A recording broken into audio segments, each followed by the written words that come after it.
So the latest Locked On Big Ten rankings came out, and where's UCLA? Way too low in the Locked On College Football rankings. Why? Let's hammer down on the experts' opinions by saying why we should be optimistic for UCLA in 2025.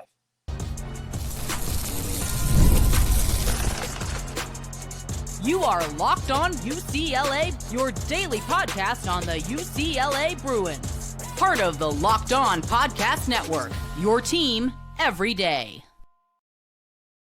Welcome, everybody, to this edition of the Locked On UCLA podcast. I'm your host, Zach Anderson-Yoxsimer. Thanks for making this show your first listen each and every day. It's free wherever it's your podcast, and it's available on YouTube. Like, comment, subscribe, download. Thanks for your support. Welcome back, everydayers, because today's episode is brought to you by FanDuel. Right now, new customers get $150 in bonus bets when your first $5 bet wins. Go check it out. What we're talking about today, we are diving in on the Locked On College Football Big Ten Power Rankings, done by none other than Spencer McLaughlin. We've had him on the show. I've been on his show. There's been many squads you'll see on this channel if you watch it on YouTube or listen to the audio format, the Locked On Big Ten Squad. But he put out his Big Ten Power Rankings. Maybe you saw the squad show, but it's my turn to respond. Finally getting out of some family time, vacation time. Let's dive in as to what this looks like. And if you do not know, if you're watching on YouTube, let's get a little fancy with this bad boy here. 1, 2, boom. There you go. If you want to see me in the corner, there you are. So these are the Big Ten Conference rankings according to Locked On College Football, hosted by Spencer McLaughlin of our own Locked On Network. And here's why I'm going to disagree. We'll get to that in a moment. You'll see the left half of the screen, if you're watching on YouTube, the top 4 of this 18-team conference is Penn State 1, Ohio State 2, Oregon 3, and Illinois 4. All right, everybody's expecting Illinois to be the darlings this year. Not exactly from a dramatic standpoint like Indiana was, but you can expect Illinois to compete. Then Indiana is 5. So Penn State, Ohio State, Oregon, Illinois, and Indiana are your top 5. Michigan, bit of an interesting team at number 6. You've got Iowa and Minnesota at 7 and 8. And then USC on the right side of the graphic in that middle point of the 18-team conference with Washington 10th, Nebraska 11th, Michigan State, Wisconsin, UCLA picked to finish 14th by our own network in the Big Ten Conference. All right. For the Bruins, we could see that as a sign of disrespect. All right. Absolutely as a sign of disrespect for a team that's picked to finish ahead of Purdue. New coach, interesting. Maryland, UCLA hosts Maryland later. They go to Northwestern. They play Rutgers, and Rutgers has truly never been a team respected by any Big Ten football program. It's just basically how it is. And then there's UCLA, who's thrown in that category on the far side of this graphics ranking in the 14th through 18th range. All right. Now you could see some football teams like USC, Washington, Nebraska, Michigan State, Wisconsin that have had some success over the years and times, but think about it. Those are teams that could make a jump from one side to the other, while UCLA slotted in as the 14th spot. Let's remember, last year, UCLA finished tied for 12th in the Big Ten standings. All right, UCLA went 3-6, was 1 win away from going 4-5. They had to go to Penn State. UCLA had to host Oregon, go to Washington. UCLA had to host Indiana. That was before everybody realized, wait a minute, Indiana's good. And Indiana only lost to Ohio State, and they lost in their playoff game to Notre Dame. So you think about that. Indiana only lost last year to the 2 college football playoff championship game participants. So you had a pretty tough schedule last year for UCLA, travel-wise in the non-con, in the official conference schedule. It was absolutely brutal for UCLA, who still finished in a respectable spot in this conference last year. A win, and UCLA could have been in the middle of the conference if they had beaten either USC or Washington, and who they were tied with, the Bruins, had already beaten Nebraska. So you're like, all right, you see some of the teams that UCLA's ranked behind, you're like, UCLA already beat Nebraska, and their starting quarterback is returning, so is the coaching staff, and UCLA hosts Nebraska. Let's go over the schedule. Why don't we? One more time. We all know it, but let's go back and talk about this schedule, why UCLA can surprise this year and be higher than the 14th best team in the conference this year. UCLA goes to Northwestern, so a team that's expected to finish lower than UCLA according to our own Locked On rankings. You've got Northwestern. You host Penn State. Yeah, we just have to chalk that up as a loss. It can be a huge game, but with all due respect, you have to chalk that up as a preseason loss with the potential to surprise for Penn State's first true road game of the year. But right now, realistically, until the games play out, you have to expect that one to be a loss. And I think with all due, UCLA can't compete in that game. The Bruins go to Michigan State. They host Maryland, go to Indiana, and host Nebraska. Big portion of the schedule that can determine if UCLA is still a laughingstock in the Big Ten football-wise, or if you see the Iowas of the world who finish in the top half of the conference, according to these power rankings, Minnesota, who UCLA pretty much had beat until the final seconds in the Rose Bowl, there's not that much separating the Big Ten conference between being close to a top 7 team versus a team that's in the top 14 or the bottom 4 of the conference, all right? Being a bottom dweller or a competitor. UCLA is not that far off, and the arguments that they upgraded at the quarterback position, they've upgraded at many assistant positions. They've done a lot in the transfer portal, done so much in high school recruiting in just one off season. Yes, the 2025 class might take a minute to develop, unlike the 2026 class, but DeShaun Foster's gone out and made big changes. For UCLA to be sitting there at 14th is a bit of a rough spot, considering they finished higher than that this year. And as much as UCLA's schedule is brutal to end the year, at Ohio State, hosting Washington, at USC, I still think the Bruins can compete those final 3 to 4 weeks if you include the Nebraska game in that.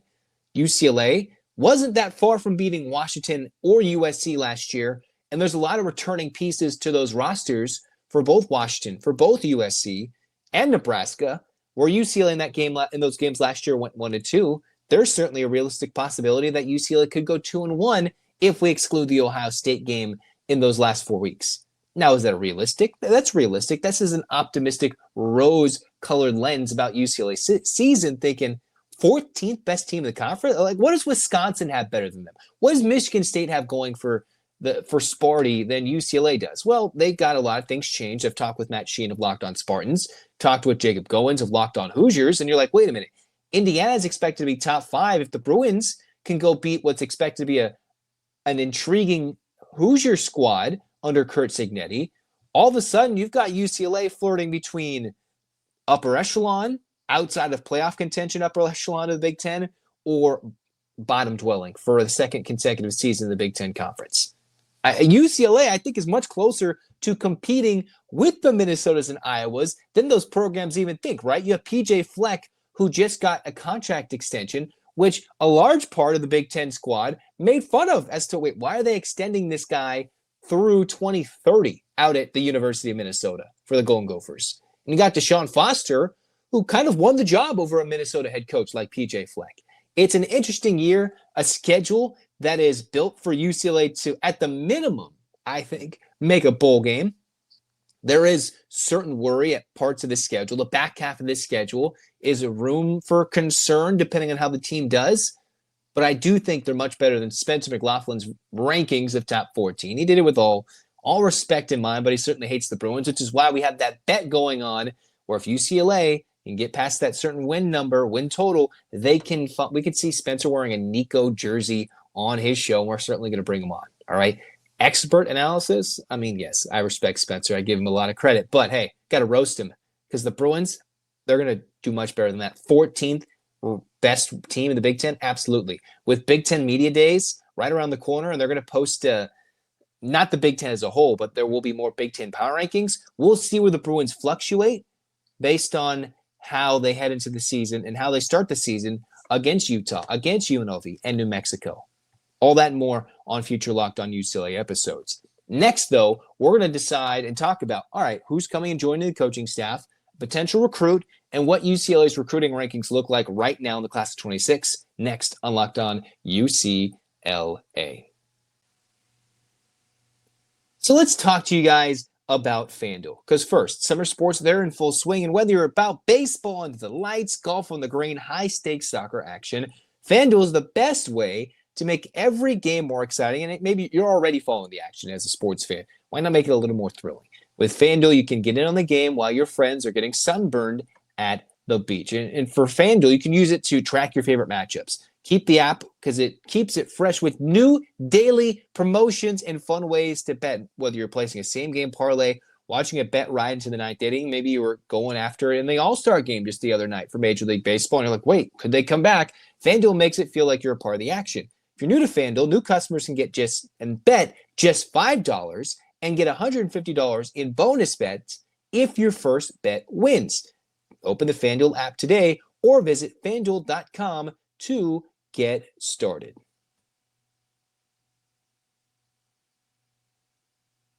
What we're talking about today in second segment for UCLA, we're talking UCLA football, continuing more on who's the latest potential new hire to the coaching staff, a complete overhaul for DeShaun Foster, a recruit the Bruins are going after, and then what is the recruiting rankings right now for the class of 2026? All right, and the overall update for this class of 26 is as follows. The Bruins are currently, according to 24/7 Sports, just outside the top 20. All right, for a team that's seen their class of 26 rankings rise as high as top 8 in the country, top 7. They've fallen their way down the top 20, a lot of that dealing with Jerome Pula and Kenan Pula decommitting and flipping to Utah, with UCLA bringing in a lot of receiver commits, some of which from Florida, one from Texas, some hometown kids. The Bruins are finding ways to build in receiver talent, all right? So one thing is UCLA has fallen back, but they've gone after players they need in the trenches, defensive linemen, offensive linemen. And we'll touch on Ty in just a moment. The one update, though, to make for this UCLA recruiting class, Jonas Smith, who is one of the top-rated receivers in California for UCLA in this class of 26, was hurt and is not going to be playing his high school senior season. And he's coached none other than Carson Palmer at Rancho Santa Margarita High School right now.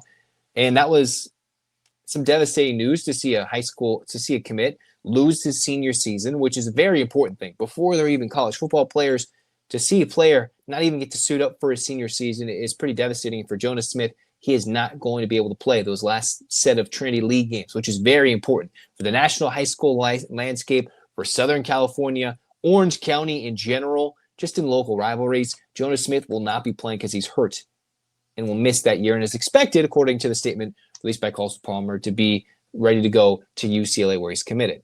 All right. And he was a top recruit, a local recruit for UCLA at the receiver position. That's something to take note of heading into the 2026 year. One of these guys will not be playing. Just like how Madden Iamaleava and Jace Brown, both Bruins, didn't play most of their senior season because they transferred to Long Beach Poly. Jonas Smith, different situation, very different situation. He won't have a senior season due to injury. I think it was Dan Albano from, if I'm even saying his name right, who reported that news first. A local reporter in the prep scene in Orange County. He had that news.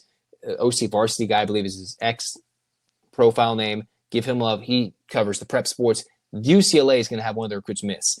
But if you're looking at a guy who UCLA is going after, Tufanua Ianatonana Umokais. Definitely messed that up. But Ty, for short, who is one of the top-rated recruit in the class of 2026 in the state of Colorado. So the top-rated recruit, 4-star defensive lineman, 6'3", 300 pounds from Englewood, Colorado, plays at Cherry Creek High School. This is what Greg Biggins had to say about him in the latest write-up.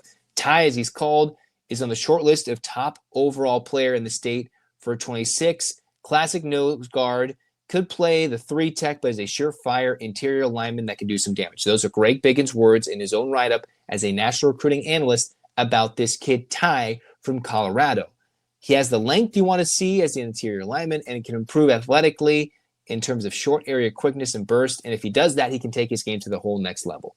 Somebody who, in Ty, has gone on official visits to Colorado State, to Coach Prime in Colorado in mid-June and late June to the 2 Colorado schools, went to North Carolina in early to mid-June, Washington, UCLA. The Bruins are in his top 5.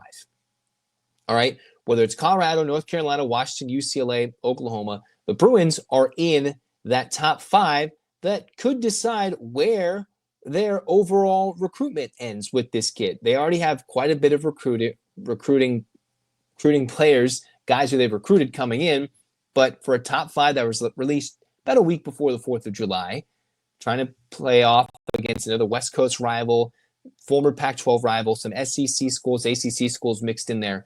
If the Bruins want to improve that class, get into the top 15, just inside the top 20 once the recruiting rankings are filled out, getting someone like Ty from Colorado would be huge to continue to build the defensive line. You have Carter Gooden, you have Marcus Almada, high school teammates from Massachusetts. Why not get the top-rated recruit in the state of Massachusetts along with the top-rated recruit in the state of Colorado? Both defensive linemen.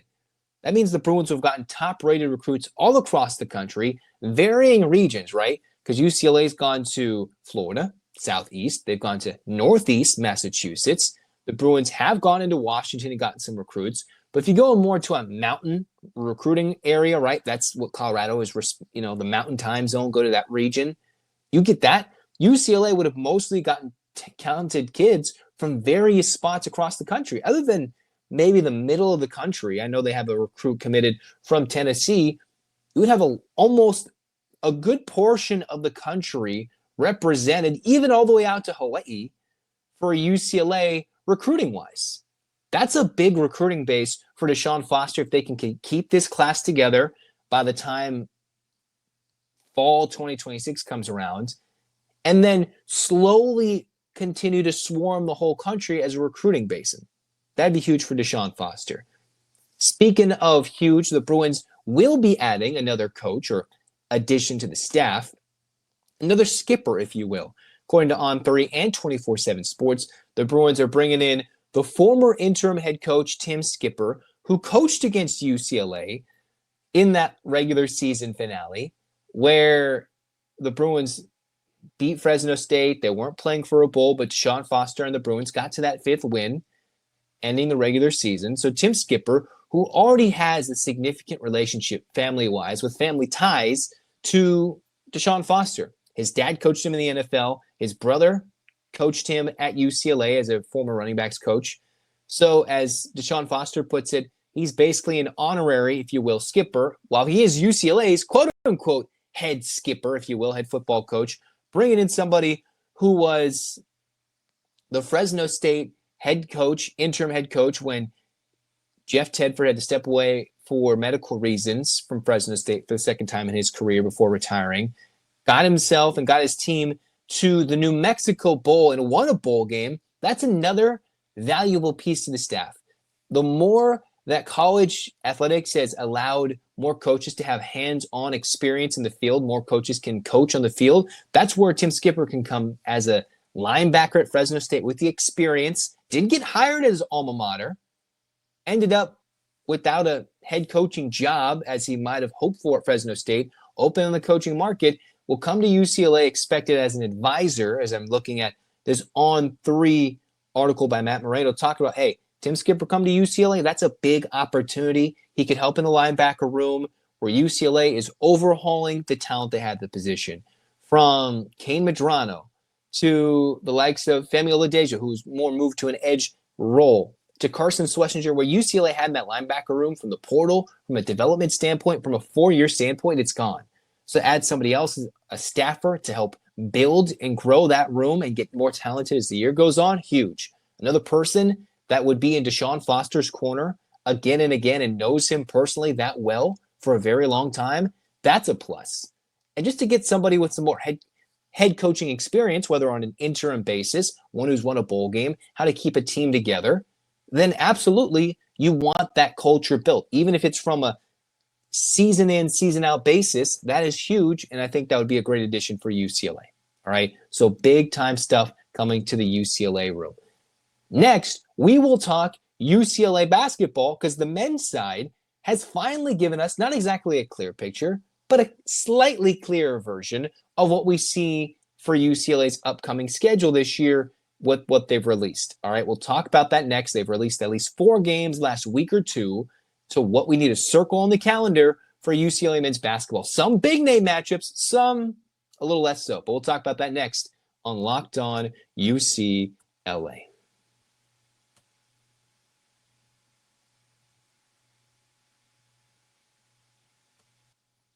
So talking Locked On UCLA, we're talking more men's basketball, all right? Diving in, getting ready to rock and roll. The Bruins, we have a better understanding as to who they'll play coming up in the fall, heading into the winter. With the release on the day I've done this podcast, you got UCLA officially taking Cal. And I've talked about UCLA. They're going to play Gonzaga. They had the agreement to go home and home a couple years ago in LA and then play in Seattle. And they had the similar agreement with UCLA and Arizona. But from an official standpoint, the Bruins over a week ago talked about they're going to play Gonzaga in mid-December at Climate Pledge Arena. That's where the Kraken play. So a mid-December kind of hype train right around when the bowl games are starting for the CFP, right when the CFP first rounds are going to get started. I forget exactly when the schedule starts. But UCLA, when college basketball wants to start dominating the calendar, they'll take on Gonzaga in Seattle as opposed to a home and home. And as we've already talked about, as we've already seen the trend in college basketball, it's been swinging away from the home and home trends. You're not going to see UCLA go to the Kennel. You're not going to see the Zags come to Pauley Pavilion, unfortunately, because they want to go play at a neutral site, get their home fans there, have a little bit more of an opportunity to host more fans, because unfortunately, the Kennel, as it's commonly referred to for Gonzaga's home court, they want a little more fans in there. They did go play at a bigger arena when Kentucky came to town, a little closer to Gonzaga, but for UCLA, they at least get to play in Seattle against the Bulldogs. The latest news, though, which was already somewhat reported by John Rothstein a while back, November 25th is when UCLA plays California, the Golden Bears. They take on the Bulldogs of Gonzaga December 13th, a Saturday, but a Tuesday, November 25th, the week of Thanksgiving, the Bruins will go play Cal. And you would think, okay, they're going to go play at Cal. No, they're not playing at Haas Pavilion. They are going to play in the Chase Center in San Francisco. So they're not even playing in Berkeley. They're playing in San Francisco. That's where the Warriors play, and the Bruins will take on Cal, which was already known that they wouldn't play a home and home, whether it be Arizona, whether it be Cal, Gonzaga. They get those power conference opponents largely in neutral site atmospheres, all right? So UCLA will play Arizona, I believe, in the Intuit Dome at some point. I forget if it's been officially announced yet by UCLA, but they will be playing Arizona later. This was the official announcement that UCLA is in the Empire Classic Benefiting Wounded Warrior Project. That's the official name of what they are playing in with Cal, in addition to two other teams that the Bruins will host. And as we've seen, more teams are diving into bigger, more stacked Thanksgiving tournaments, less so Christmas weekend tournaments, Christmas week tournaments, right? We've seen the University of Hawaii's Christmas Day tournament move up into a Thanksgiving weekend tournament. The more and more we're starting to see that, UCLA, with all their travel, they're avoiding that.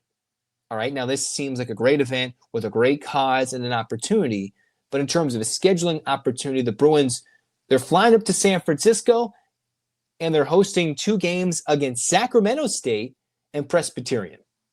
One of those games, according to the UCLA website, the release is Tuesday, November 18th.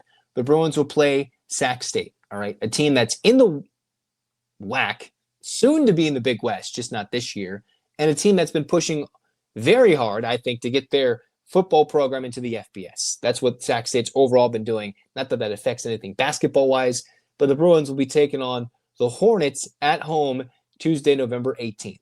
All right, as we'll see a lot of these home games against mid-majors that don't have big names on them. Then you got Presbyterian, Friday, November 21st, the Friday before Thanksgiving. Not Black Friday, but the weekend before.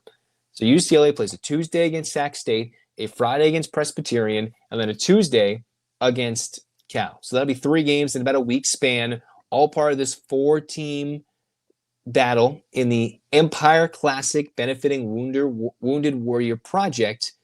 And UCLA will get to host 2 games. We don't exactly have the times, but a Tuesday night game against Sac State, a Friday night game against Presbyterian, and a Tuesday game at an NBA arena where the Warriors play against Cal. I don't know why they can't play at Cal. I don't know why UCLA can't host Cal, Arizona, or Gonzaga, or go on the road. Why not? But that's just not what they're doing at this moment in college basketball, at least for UCLA.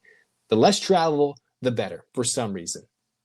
So now we know UCLA will get to play Cal for the first time in November 25 since they went to Haas Pavilion in February of 2024. So almost a little more so than a year and a half. A year and a half from when UCLA last played Cal to when they're going to play him as a non-conference opponent. A full season went by without playing the Golden Bears. One of my favorite younger UCLA moments, and obviously I'm a young fan, so it doesn't span a whole great segment of UCLA basketball history, and I know that. But, some games that weren't exactly like a tournament game, but like a random regular season game that I love so much was the Josh Shipp shot over the backboard when Kevin Love banked into three and UCLA had a pretty crazy comeback against Cal in the last minute during the Kevin Love year when they went to the Final Four. For some reason, I don't know why almost 17 years later, that game is just kind of stuck in my mind. Obviously, the crazy shot over the backboard to basically win that game against Cal. The whole debate of was it a legal shot? Was it not a legal shot? But that just, even though the Cal games, you don't exactly get super revved up for, right? Like in Arizona, USC, right? At times when the Lopez brothers were at Stanford, when UCLA was really good. But that Cal game, you just want it on the schedule. You absolutely do. And that game, from even 17 years ago, I can still remember. And there's probably many more games that I don't remember, or you guys know that you can put in the comments that UCLA Cal game should be played. It absolutely should be in almost all sports. But here they are. They're getting in mid to late November, a year and a half off of playing, a season's worth of missing an opportunity to play each other, and what's been a longer standing of rivalry games played, the Calimony, because UCLA has to pay them millions of dollars every year just because they went to the Big Ten, and they finally get them on the schedule. All right. So an absolutely fun time. We'll learn more about what the UCLA schedule looks like, but this is one of those bigger, quote unquote, bigger name opponents, if you will, on the schedule for UCLA, just not in a home game. And two, it's limiting the travel. UCLA, they're going to go up to Seattle to play Gonzaga. They'll go up to San Francisco on the road. When they play Arizona, it'll be in the Intuit Dome. They're not going to go that far to play games away from home until Big Ten play. Cronin doesn't want to do that. And that's what UCLA is emphasizing to not do in the non-conference. They're not going to go to New York or to the Bahamas to play in these Thanksgiving tournaments. Maybe that'll change. Maybe I'll see something different. But obviously with UCLA playing 2 days before Thanksgiving, I don't think that'll change unless something's in the works that I don't know about. You're just seeing the shift for UCLA as an athletic department for the men's basketball program. They're going to emphasize doing this. And they already pulled out of the CBS Sports Classic, which was an early to mid-December showcase or a late December where they'd go to New York, Atlanta, or Vegas at times and play Ohio State or play Kentucky or North Carolina like they did last year. And instead, they're focusing on West Coast until early January or whatever the Big Ten schedule looks like when they play Big Ten road schedules that are ridiculous travel miles. And that's just the focus. But we now have a better idea. We'll talk more about it as they release more information and talk about it all the more here on Locked On UCLA. So get your hands up, Bruins fans. 8 clap time, baby. And 1, 2, 3, 4, 5, 6, 7, 8. UCLA. UCLA, fight, fight, fight. This has been Locked On UCLA. Zach signing off. Go Bruins.